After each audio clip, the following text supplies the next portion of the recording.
नमस्कार, SBT news में आपका स्वागत है। पेश है 5 अक्टूबर शनिवार सुबह 11:15 बजे राजस्थान की बड़ी खबरें। हिमाचल प्रदेश में घरों में टॉयलेट शीट को लेकर आधार पर टैक्स लगाने की खबरों को लेकर विवाद हो गया है। इस पर सीएम सुखविंदर सिंह सुक्खू ने शुक्रवार को स्पष्ट कहा कि राज्य में ऐसा कोई टॉयलेट टैक्स नहीं लगाया जा रहा है।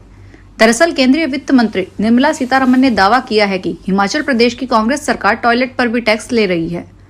निर्मला ने सोशल मीडिया पर लिखा, अविश्वसनीय अगर सच है। उन्होंने कहा कि यह बहुत शर्मनाक है। वहीं बीजेपी के राष्ट्रीय अध्यक्ष जेपी नड्डा ने कहा कि सरकार की मति भ्रष्ट हो गई है। सीएम सुक्खू ने कहा कि हमने टॉयलेट पर कोई टैक्स नहीं लगाया। ये सब हरियाणा चुनाव को लेकर कहा जा रहा है। बीजेपी कभी हिंदू मुस्लिम तो कभी सीवरेज की बात करती है। हिमाचल के जल शक्ति विभाग ने भी टॉयलेट की प्रत्येक शीट पर टैक्स लेने का खंडन किया है।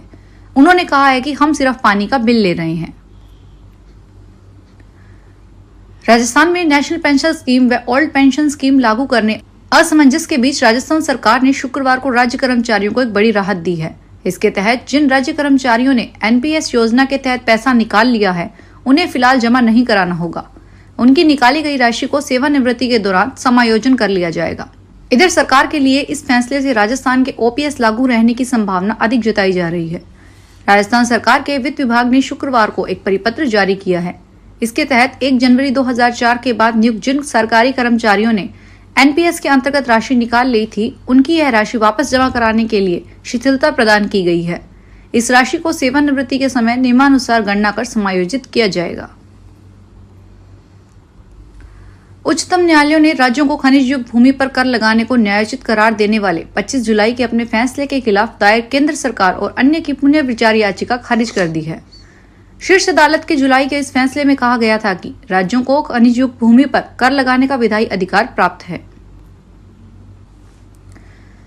राजस्थान में सदस्यता अभियान को लेकर बीजेपी प्रदेशाध्यक्ष मदन राठौड़ ने प्रदेश सक्रिय सदस्यता समीक्षा समिति का गठन किया है। इस समिति में पूर्व सांसद ओंकार सिंह लखावत को संयोजक, पूर्व सांसद नारायण पंचारिया और अनुसूचित जाति मोर्चा के प्रदेशाध्यक्ष कैलाश मेघवाल को सदस्य बनाया गया है। मालूम हो कि पिछले दिनों भाजपा के राष्ट्रीय संगठन महामंत्री बीएल संतोष ने प्रदेश में सदस्यता अभियान की धीमी गति को लेकर नाराजगी जताई थी। भाजपा प्रदेश कार्यालय में आयोजित समीक्षा बैठक में उन्होंने प्रदेश व जिला पदाधिकारियों, जनप्रतिनिधियों से सवाल किया था कि क्या आप प्रवास पर नहीं जा रहे हैं? फील्ड में क्यों नहीं गए? क्या टीम को काम करने में कोई दिक्कत आ रही है? बीजेपी सूत्रों से मिली जानकारी के अनुसार इस अभियान के पहले चरण की समाप्ति तक मात्र करीब 31 लाख सदस्य ही बने हैं। वहीं बताया जा रहा है कि अब दूसरा चरण 15 अक्टूबर तक चलेगा। इस बीच सदस्यता अभियान की सुस्त रफ्तार की मीटिंग करने जेपी नड्डा जयपुर आ रहे थे, लेकिन किसी कारणवश उनका दौरा रद्द हो गया है। सुप्रीम कोर्ट ने शुक्रवार को दिल्ली नगर निगम की स्टैंडिंग कमेटी के 6ठे सदस्य की चुनाव प्रक्रिया पर आपत्ति जताई। कोर्ट ने उपराज्यपाल वीके सक्सेना की एमसीडी एक्ट की धारा 487 का इस्तेमाल पर भी सवाल उठाया। कोर्ट ने लोकतांत्रिक प्रक्रिया में एलजी के दखल देने और मेयर शैली ओबराय को नजरअंदाज करने पर भी प्रश्न उठाया। जस्टिस पीएस नरसिम्हा और जस्टिस आर महादेवन की पीठ ने एलजी की ओर से पेश सीनियर एडवोकेट संजय जैन से पूछा, धारा 487 के तहत चुनाव में बाधा डालने का अधिकार आपको कहां से मिला, खासकर जब स्टैंडिंग कमेटी के सदस्य का चुनाव हो? आपको इतनी जल्दी क्या थी कि आप 2 दिन में ही चुनाव करवाना चाहते थे? अगर आप इस तरह से दखल अंदाजी करते रहेंगे तो लोकतांत्रिक प्रक्रिया का क्या होगा? कोर्ट ने चुनाव को चुनौती देने वाली ओबरॉय की याचिका पर नोटिस जारी किया। साथ ही कहा कि 2 सप्ताह बाद याचिका पर सुनवाई होने तक स्टैंडिंग कमेटी अध्यक्ष के चुनाव न कराए जाएं। अगर चुनाव कराते हैं तो हम इसे गंभीरता से लेंगे। राजस्थान में पुलिस मुख्यालय की ओर से कांस्टेबल भर्ती 2023 के तहत 3578 पदों के लिए आयोजित की गई सभी दौर की परीक्षाएं विभाग द्वारा संपन्न कराने के बाद भर्ती प्रक्रिया अंतिम दौर में है। अतिरिक्त पुलिस महानिदेशक भर्ती एवं पदोन्नति बोर्ड राजस्थान विपिन कुमार पांडे ने शुक्रवार को बताया कि अंतिम दौर के दक्षता परीक्षा में सफल अभ्यर्थियों की सूची शीघ्र ही तैयार करके संपूर्ण परीक्षा का अंतिम परिणाम जल्द ही पुलिस वेबसाइट पर अपलोड किया जाएगा। साथ ही इसे अभ्यर्थियों से संबंधित जिला के नोटिस बोर्ड पर भी चस्पा करवाया जाएगा। राजस्थान कर्मचारी चयन बोर्ड की ओर से आयोजित समान पात्रता परीक्षा सीनियर सेकेंडरी के 18 लाख से अधिक अभ्यर्थियों के लिए राहत की खबर है। अब चयन बोर्ड के अभ्यर्थी के गृह जिले में परीक्षा केंद्र देगा। इसकी जानकारी खुद चयन बोर्ड के अध्यक्ष ने दी है। राजस्थान कर्मचारी चयन बोर्ड की ओर से सीएटी सीनियर सेकेंडरी परीक्षा का आयोजन 22, 23 व 24 अक्टूबर को किया जाएगा। इस परीक्षा में 18,63,082 अभ्यर्थियों ने आवेदन किया है। मालदीव के राष्ट्रपति मोहम्मद मोइजू 7 से 10 अक्टूबर तक भारत की यात्रा पर आएंगे। विदेश मंत्रालय के प्रवक्ता रणधीर जायसवाल ने शुक्रवार को यहाँ नियमित ब्रीफिंग में कहा, मालदीव गणराज्य के राष्ट्रपति मोहम्मद मोइजू 7 से 10 अक्टूबर तक राजकीय यात्रा पर भारत आएंगे। वह 6 अक्टूबर की देर शाम नई दिल्ली पहुंचेंगे। यह उनकी भारत की पहली द्विपक्षीय यात्रा होगी।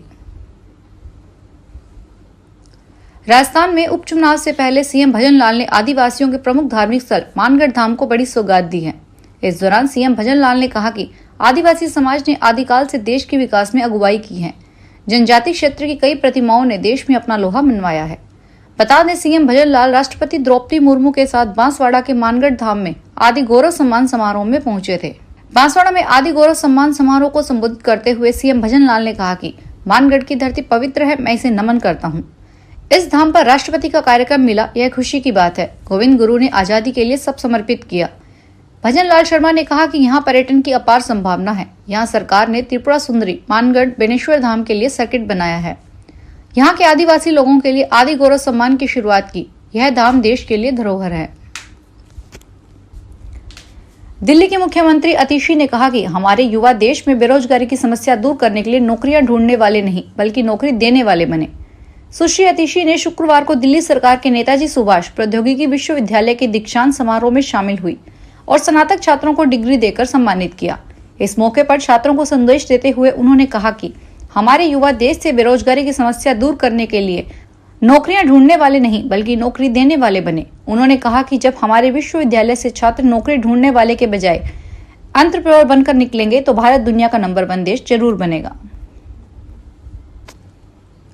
राजस्थान में विश्व पशु कल्याण दिवस पर शासन सचिव डॉक्टर सुमित शर्मा ने कहा कि पशु न केवल हमारे पारिस्थितिकी तंत्र का हिस्सा हैं, बल्कि हमारी अर्थव्यवस्था में भी इनका बहुत बड़ा योगदान है। इनसे हमारे पर्यावरण का संतुलन बना रहता है। डॉक्टर शर्मा ने शुक्रवार को जयपुर में टोंक रोड स्थित गौ सेवा संघ दुर्गापुरा गौशाला में एक विशेष कार्यक्रम का शुभारंभ शासन करने के बाद में कहा कि पशुओं के प्रति करुणा, संवेदनशीलता और दया भाव रखना हमारी सबसे बड़ी जिम्मेदारी है। पशुओं के साथ प्रेमपूर्ण और सहानुभूतिपूर्ण व्यवहार किया जाना चाहिए। राजस्थान में विधानसभा उपचुनाव 2024 के दौरान चुनाव प्रक्रिया को स्वतंत्र एवं पारदर्शी धनबल, बाहुबल और लोभ लालच रहित तरीके से संपन्न कराने के लिए संबंधित क्षेत्रों में आचार संहिता लगने के उपरांत अवैध नकदी, मादक पदार्थों और मुफ्त वितरण की जाने वाली वस्तुओं के परिवहन पर सख्त निगरानी की जाएगी। इस कार्य में राजस्थान सरकार और भारत सरकार की विभिन्न प्रवर्तन एजेंसियां आपसी समन्वय के साथ संदिग्ध वस्तुओं के अवैध परिवहन पर निगरानी और धरपकड़ का कार्य मुस्तैदी से करेगी। भारतीय चिकित्सा अनुसंधान परिषद ने स्वास्थ्य अनुसंधान सुविधाओं में सौर ऊर्जा के उपयोग को बढ़ावा देने के लिए एनटीपीसी विद्युत व्यापार निगम के साथ समझौता ज्ञापन पर हस्ताक्षर किए हैं। केंद्रीय स्वास्थ्य एवं परिवार कल्याण मंत्रालय ने शुक्रवार को यहां बताया कि स्वास्थ्य सेवा और अनुसंधान क्षेत्र में सौर ऊर्जा को बढ़ावा देने के लिए आत्मनिर्भर भारत और स्वच्छ हरित भविष्य के दृष्टिकोण के अनुरूप भारतीय चिकित्सा अनुसंधान परिषद ने एनटीपीसी विद्युत व्यापार निगम के साथ एक समझौता ज्ञापन पर हस्ताक्षर किए हैं। इस साझेदारी का उद्देश्य देश भर में परिषद के संस्थानों के लिए सौर ऊर्जा का प्रयोग करना है। करौली के मामचारी थाना पुलिस ने अश्लील फोटो वीडियो दिखाकर ऑनलाइन ठगी करने के 3 आरोपियों को गिरफ्तार किया है। पुलिस ने आरोपियों के कब्जे से एक बाइक और 3 एंड्रॉयड मोबाइल भी जब्त किए हैं। पुलिस आरोपियों से पूछताछ में जुटी है। मामचारी थाना अधिकारी कमलेश मीणा ने बताया कि एसपी ब्रिजेश ज्योति उपाध्याय व एएसपी शंकर लाल मीणा के निर्देशन में अपराधियों की धरपकड़ अभियान चलाया जा रहा है। अभियान के तहत केला देवी डीएसपी सीताराम के सुपरविजन में मामचारी थाना पुलिस ने अश्लील फोटो वीडियो दिखाकर ऑनलाइन ठगी करने के 3 आरोपियों को गिरफ्तार किया है। पुलिस ने गश्त के दौरान सेमरदा तिराहा स्थित पेट्रोल पंप के पास से आरोपी कल्लू उर्फ मोहित, विशाल और सौरभ को गिरफ्तार किया है। पुलिस ने आरोपियों के कब्जे से एक बाइक व 3 एंड्रॉयड मोबाइल जब्त किए हैं। मामचारी थाना पुलिस आरोपियों से पूछताछ में जुटी है। दिल्ली नगर निगम चांदनी चौक इलाके में 2.03 करोड़ रुपए की लागत से एक नया हेरिटेज पार्क बनाया जा रहा है। पार्क के चारों ओर दीवार बनाने का काम शुरू हो गया है, जो दिल्ली के सबसे पुराने बाजारों में से एक मीना बाजार से सटा हुआ है। निर्माण कार्य चांदनी चौक से हेरिटेज पार्क विकास परियोजना के दूसरे चरण का हिस्सा है। परियोजना के प्रभारी वास्तुकार कमलेश्वर ने कहा कि दीवार पर प्राचीन जालीदार डिजाइन होंगे। पार्क में पिछले पार्क की तरह ही मुगल शैली की बारादरी बनाई जाएगी। यह पार्क 6582 वर्ग मीटर में फैला है और यह नेताजी सुभाष चंद्र मार्ग से जामा मस्जिद तक जाने वाली सड़क पर लाल किले के सामने मौजूद है। फिलहाल इस बुलेटिन में इतना ही, फिर हाजिर होंगे और बड़ी खबरों के साथ।